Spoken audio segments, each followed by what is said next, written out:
Yes. Dr. Mindy in the house. All right. I appreciate that. The carnivore diet. Because of what we eat. Honestly, you've really touched my heart. Can you talk a little bit about why hemoglobin A1C, if we could just look at that number and understand that number, we could end chronic disease? Well, it truly dovetails into the story I just told, where I was definitely, one of the biggest judgments you had was how low could you get your A1Cs for these patients with chronic illness? In the first algorithm, it was only diabetics, and getting them below 6 was like considered impossible. And of course, if you're only using prescription medications, you never could get them there. Yep.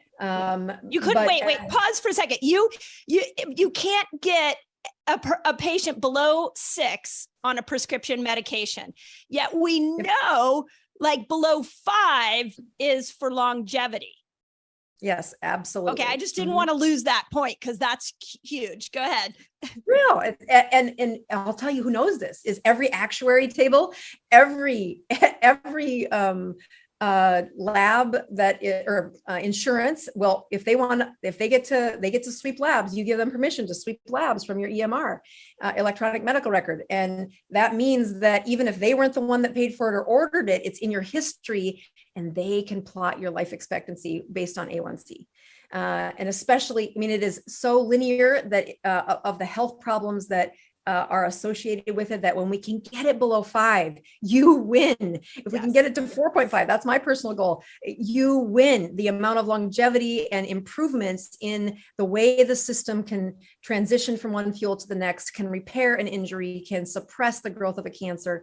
All those things seemed like woo science until you really look at the association of the chronic number of blood sugar. What is the chronic blood sugar?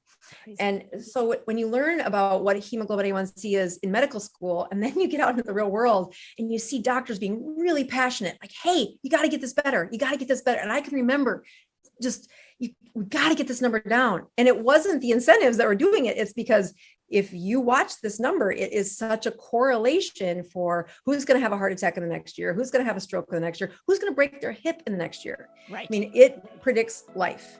So when you look at the first time I ever explained it to medical students, I thought, I should write that down.